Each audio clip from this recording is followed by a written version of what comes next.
Yeah. L'eurodéputé Renew, président de la commission environnement, santé publique, sécurité alimentaire au Parlement européen. Question-réaction 01 45 24 7000 et sur l'application de France Inter. Pascal Canfin, bonjour. Bonjour. Et bienvenue à ce micro. Beaucoup de questions à vous poser à moins d'un mois désormais des élections européennes. Questions sur la campagne difficile de Valérie Ayé. Questions sur le pacte vert et les critiques qu'il suscite. Mais pour commencer, un mot sur vous. Il y a 5 ans, vous étiez numéro 2 de la liste de Nathalie Loiseau. Vous, l'ancien ministre de Jean-Marc Ayrault, vous incarniez l'écologie conquérante, l'écologie de gouvernement.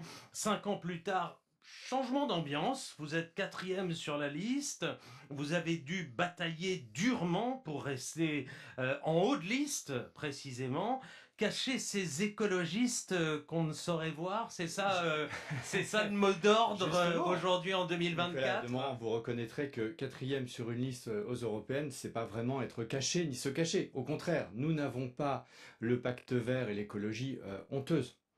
On revendique le bilan de transformation climatique du continent. On est ceux qui avons été, et je l'ai été de par les fonctions que vous venez de rappeler de président de la commission environnement au Parlement européen, on a été à la manœuvre depuis 5 ans pour faire avancer comme jamais, l'action pour le climat.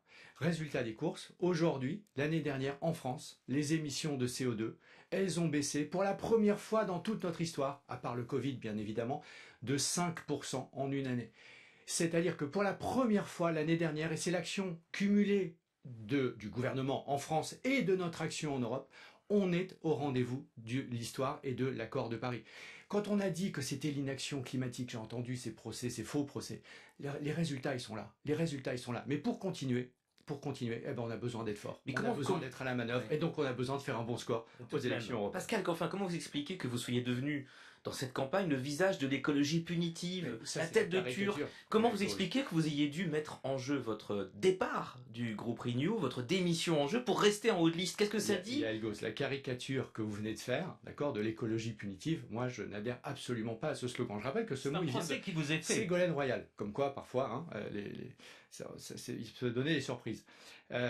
L'écologie, elle n'est pas punitive, c'est une règle du jeu. À ce moment-là, le code de la route, il est punitif. Les impôts, c'est punitif. Mais c'est ça qui finance les services publics et c'est ça qui organise la vie en société.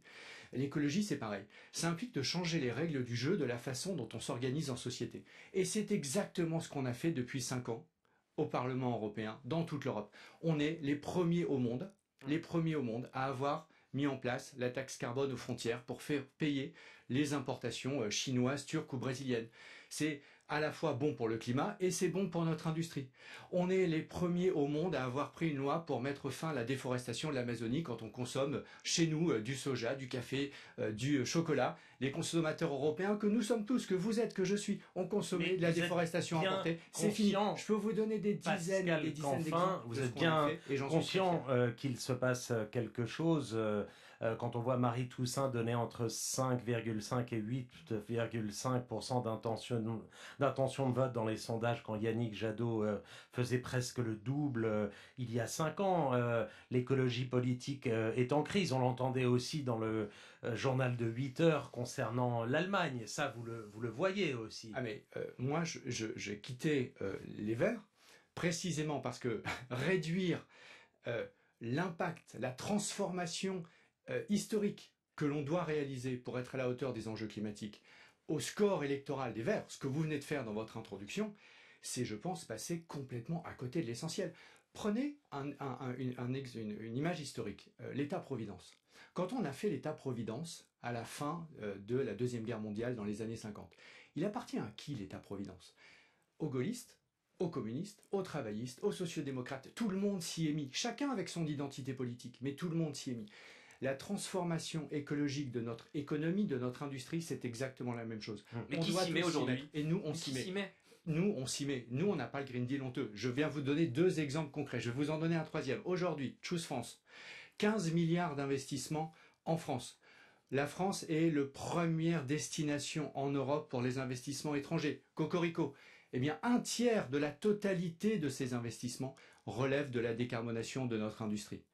Donc ça veut dire quoi? Ça veut dire que opposer économie, emploi industriel, souveraineté industrielle et alimentaire d'un côté, et climat et environnement de l'autre, c'est la recette de l'échec, et c'est exactement l'inverse de ce que l'on nous fait nous, et ça, c'est la recette du succès. La preuve, encore une fois, je reviens au fait, au résultat, moins 5% d'émissions de CO2 l'année dernière. Un mot encore sur les mouvements populistes en Europe, Pascal Canfin, aux Pays-Bas par exemple, mais pas seulement, qui récusent désormais ce que le professeur de sciences politiques Jean-Yves Dormagin appelle le consensus mou qui régnait selon lui autour de l'écologie. Dormagin disait la semaine dernière à ce micro, on observe la progression d'une opposition aux politiques de transition, la progression de plusieurs formes de climato-scepticisme et de climato-relativisme, à la fois du côté des citoyens et des forces politiques. Et selon lui, il ajoute le clivage sur les enjeux climatiques est aligné avec le clivage sur les enjeux identitaires et les questions sociétales. Alors, est-ce que vous partagez cette analyse, au moins une partie, et est-ce que vous redoutez le backlash auquel elle peut conduire? Donc, je partage 100% de cette analyse et je la vois tous les jours depuis le Parlement européen. C'est le backlash, le retour en arrière, la campagne agressive anti-écologique, anti-pacte vert de la droite des Républicains et de l'extrême droite. C'est la réalité. Et d'ailleurs, vous faisiez référence il y a quelques minutes, j'en ai été la cible personnelle pendant la crise agricole et j'ai été harcelé sur les réseaux sociaux avec des menaces de mort suite à une intervention de Pascal Praud. Marine Le Pen dit que votre quatrième position est un bras d'honneur fait aux agriculteurs français. Quand on est attaqué par Marine Le Pen, on a au moins une certitude, c'est qu'on va dans la bonne direction. Donc franchement, moi, ce backlash, j'en suis le témoin et j'en suis même la cible.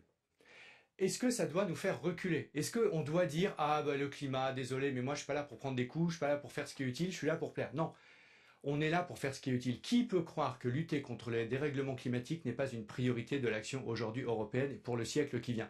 Et d'ailleurs, si vous parliez des agriculteurs, les premières victimes du changement climatique, des gels tardifs, des sécheresses, etc., c'est les agriculteurs. Et c'est pas moi qui le dis. Ce sont eux, les agriculteurs, qui le disent dans les enquêtes d'opinion. Donc là encore, opposer, comme le fait Bardella, comme le font les Républicains, l'environnement, le climat et la production agricole de l'autre, c'est absurde. Ça ne correspond plus du tout au monde dans lequel on vit. Et c'est le combat que je mène. Si on vous suit, Pascal Canfin, dans la prochaine mandature, si vous êtes réélu, est-ce que vous allez vous battre pour un Green Deal, un pacte vert européen malgré la crise agricole, malgré la pression populiste? Est-ce que vous allez... est-ce que la France soutiendra Oui, je peux le dire 10 fois sur tous les tons. À la place d'Emmanuel Macron, vous confirmez qu'il soutiendra ce Green Deal? Comment pouvez-vous imaginer que nous renoncerions, parce que Jordan Bardella veut surfer sur un backlash anti-écolo, à notre action pour le climat, dont on est précisément les architectes depuis 5 ans, vous voulez ses résultats. Parce qu'Emmanuel Macron lui-même a revu à la baisse beaucoup de choses. Regardez le plan éco-phyto sur les pesticides, il est revu à la baisse. Prenons le plan éco-phyto, Yael Gauze. D'abord, c'est un sujet français, c'est pas un sujet européen, mais je vais faire le lien avec l'Europe. Le plan éco-phyto, beaucoup d'auditeurs qui nous écoutent, beaucoup de Français ont pu avoir le sentiment, parce que c'est parti comme ça en termes de surinterprétation, que tout d'un coup c'était fini. On arrêterait de lutter contre les pesticides et on arrêterait de mettre en place des politiques pour les réduire. On change le thermomètre. Et donc, d'abord, ce n'est pas vrai. On reste 3 pays en Europe, 3 sur 27. C'est-à-dire ceux qui nous donnent des leçons à gauche, par exemple, les socialistes, ils sont au pouvoir depuis 10 ans en Espagne. Eh bien, il n'y a toujours pas d'objectif de réduction des pesticides en Espagne. Ça fait 10 ans qu'ils dirigent l'Espagne. Pour en avoir, ils ont eu le temps de le faire. Donc nous, on fait partie des 3 pays européens qui ont un objectif chiffré de réduction des pesticides. Et ensuite, on s'est mis d'accord sur un nouvel indicateur. Pourquoi, Yael Gauze? Parce qu'on a pris l'indicateur européen.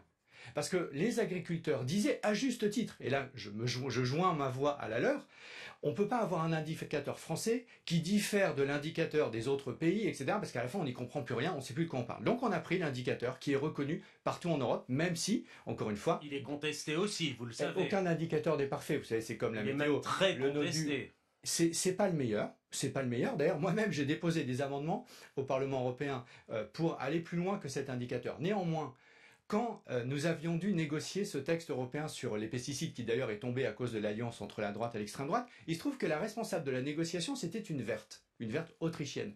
Et qu'est-ce qu'elle défendait comme indicateur, cette verte autrichienne, Monsieur Gauze? Eh bien exactement, ça s'appelle le HR1 en termes techniques, exactement celui que nous venons de prendre pour harmoniser et de rendre les choses plus comparables. Donc ce n'est pas un recul, aucun indicateur n'est parfait, mais ça n'est pas un recul. Et vous savez peut-être ce chiffre, depuis que Emmanuel Macron a été élu président de la République, quel est le pourcentage de réduction de l'utilisation des pesticides les plus dangereux? Parce que dans les pesticides, il y en a qui sont très dangereux, d'autres qui le sont moins. Donc la priorité, c'est évidemment de lutter contre ceux qui sont les plus dangereux pour la biodiversité et pour la santé. Vous allez me dire, Yaelgos, quel est ce chiffre? Je ne l'ai pas en tête. Vous l'avez pas en tête. Moins 90%. Moins 90%. Donc c'est facile de faire des procès, de dire « Ah, tout ça, c'est nul ». Les résultats sont là. Moins 5% sur les émissions de gaz à effet de serre, record historique. Moins 90% sur les pesticides les plus dangereux, et on est les seuls en Europe à le faire. Arrêtons de nous flageller, soyons positifs, allons de l'avant, et continuons, on va la gagner cette bataille pour le climat.